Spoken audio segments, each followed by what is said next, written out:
2020 Q Boost is finally here. Let's check it out. I could tell the sunroof was busted out when I was unloading it. I don't remember that in the pictures, but I could have missed it. And the glass is definitely busted out. Something going on here with this door. The wheel liner is missing. That's weird. But the front bumper was saved. Oh my gosh, good job, Copart. I'm proud of you guys. Jeez, Pete. Come on, guys. What the heck? All right, well, let's get this thing in the shop. Check it out.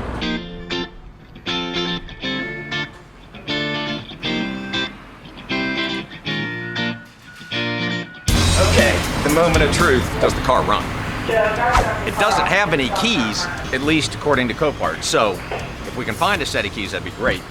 Otherwise, we've got our mobile locksmith here. He'll program a set of keys for it. And then we'll know if it's really just a gambling addiction or if I'm just damn smart. I just don't understand how you could do this to a car. These are expensive cars and they treat them like rolling dumpsters. Mr. Sweets all over the place. Oh my gosh, what else is in here? Some scratch off tickets. Why not, right? Nicotine patches, cell phone charges. Oh, money. Guess I didn't need that. More lighters. We need a forensic scientist to go through this car and try to find these keys. An Apple iPhone. You don't even need your iPhone. I do not see any keys. The overhead console's still here, but the mirror's gone and they've busted the windshield. The rain sensor is also missing. So the entire mirror assembly, rain sensor, all of that we're gonna need. Obviously our sunroof's busted out, so we're gonna need that. There's something in the back seat. Hopefully it's not a dead body. Haven't had one of those in a while. It's like a lower splat. Oh, that wheel liner that I said was missing, here it is. So I guess it's not missing, it's just not installed on the car. So we got the wheel liner and the front splash shield in the back seat. 4 lighters. That's gotta be about 7 or 8 lighters in one car. Let's take a look at the engine. That's always important. And it's got that twin turbo that everybody wants. And that's why I bought this car. When it's got the twin turbo with the all-wheel drive, we can't keep these things on the lot. So this will be a good one. It's bone dry. There is no oil on that stick at all. They were spending all their money on cigarettes instead of on oil changes. So we need to put some oil in it before we go trying to start it. Is the VIN number missing? Looks like it's painted over. That's why I want. Yeah, it's partially blocked, isn't it? I was thinking what would be funny is to find a couple quarts of oil in the trunk. But no, instead, we found a gallon of oil. I mean, how does this happen? You have no oil in the engine and yet you have a gallon of oil in the trunk that you haven't put in the engine. Oh my gosh. Get this oil cap off of here. I really don't care what oil I put in it because we're just gonna drain it all right back out anyway. Because the very first thing we're gonna do is an oil change. Hey, stop. Right out the bottom. You know what we do around here, right? Yeah, just keep going. No, I shoot the messenger. Oh my gosh. All right, here's what we're gonna do. Before I even look, we're gonna blame it on Copart. Gotta be loader damage. Woo! That's a lot of oil. All right, I'm gonna get the forklift, pick this thing back up, see what's going on there. Over the pan look all right? That's not just a crack.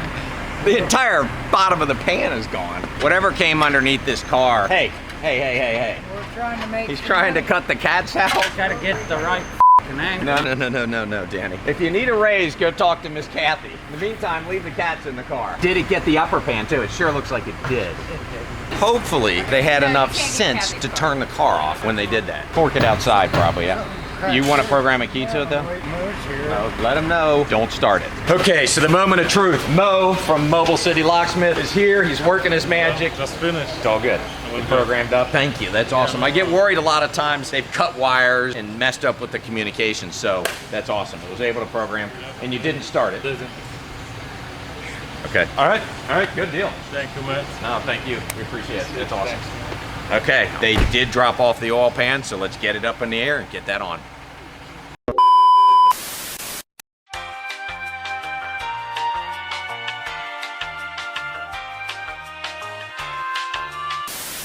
So let me show you what we've got going on. The lower oil pan is a plastic oil pan, and that's what was damaged. The upper oil pan's a cast alloy. It was fine.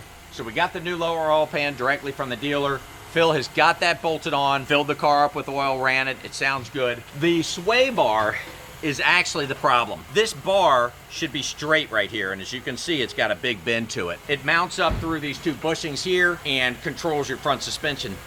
it rotated back, got bent, and broke the oil pan. So we've got to get a new sway bar. Our buddy Jay down at Jay's Auto Recycling is getting us a new one, so we should have that here later today or tomorrow. Once we get it, we've put new sway bar links already on both sides. We actually put new ones in the back as well. So we'll get that bolted on here. Then we've got our lower splash shield, which we can get on. Phil's already got our right front wheel liner in, so we'll be finished with the bottom of the car and we can get it off the lift.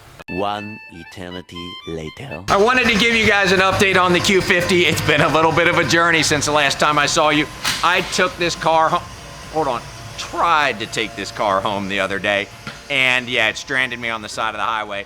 I was going around 275 and the temperature gauge just kept creeping up and creeping up and creeping up. So I finally shut her down, left her on the side of the highway. I got a nice little present here from the City of Taylor Mill Police Department, reminding me that I'm not supposed to leave cars on the side of the highway. But we got it back here. We do need to figure out why the car is overheating. But in the meantime, our new sunroof glass came in. So Billy has spent the better part of this afternoon getting the glass installed, and he did a great job. The problem with these is they break the glass out to steal the car, but you get little bits and pieces of glass all through the sunroof tracks, which go back behind the headliner, and it's a big job to take the headliner down. So Billy's got this little jig that he's worked out on the shop vac where he can get it down inside of there and get all the little pieces of glass out of that track, and it worked. He cycled it 4 or 5 times. The sunroof's working good. So that has been fixed without taking the headliner out. So kudos to Billy on that one. Next, we need to figure out that overheating problem so we can get this thing back on the road. So we figured out the overheating problem, and it's not good. It's gonna need an engine. We're getting exhaust in our coolant. We're getting coolant in the tailpipe. We could pull the engine and just put some head gaskets on it, and maybe that would fix it. But I tell you, just about every time we get into a head gasket job, we end up needing timing chains and gears and vanoses and who knows what else. So I've stopped doing that. Going forward, we just put in an engine. So here's what I found. I went on to Copart, looking around at our local yards. I can pick up an engine for $5,700, for $5,200, for $5,800. Yeah, that's a lot of money for a car that I only paid $2,700 for. And by the time we actually install the engine, it's gonna be a $7,000 job. So it just doesn't make sense to spend that kind of money on this car. So at this point, we are actually gonna stop the rebuild on it. For those of you out there in the comments all the time, yep, you finally get to see a loser. This one did not work out. I have sent the car back to Copart. It is there now. We've got it set up to go on a pure sale here in about 2 weeks at our local Copart yard. Then we'll be able to get a full idea of what the numbers look like and break it down. 2,000 years later. It's ready. It's time. I know. Time to make money. Time to make money. I love your perspective, Caden. I saw the pre-bidding was at $2,200. It is literally the next car. Okay, all right, we're up. It's at $2,150, $2,250. Remember, I paid $2,700 for the car before we did all the repairs to it. It'd be nice to at least get the $2,700 back out of it. Monster bid, $2,600, $2,750, $2,900. This is a hot lot. $3,200. New Jersey, we got a new bidder. Should I click on it? No, God, no. $3,300. Texas jumped back in. $3,300. Looks like that's gonna be it. Ooh, $3,400. Now that we know what the final number is, that means we can go break it down and see what it looks like on the board. So it is what it is. Unfortunately, in this business, you do get cars like this one, and they just happen. We have found over the years that it's about 1 out of every 10 cars that's just gonna be a loser. You gotta take your lumps and move on. We also have about 2 out of 10 where you're just lucky to break even, which leaves us the remaining 7 cars that gotta be your money makers. So let's break this one down and see how ugly it really is. By the time I paid all of Copart's fees, I had $2,679 into the car. And then I spent another $300 shipping it down here from the North Coast. Our labor and parts added up on this car though, because I had a $300 set of keys made for it. I put a new sunroof assembly in it. We did front and rear brakes, pads, and rotors. It just added up. We had about $950 in labor and around $1,950 in parts. And then I spent another $275 having the car detailed before we took it down to Copart. So our total in the car is $6,467.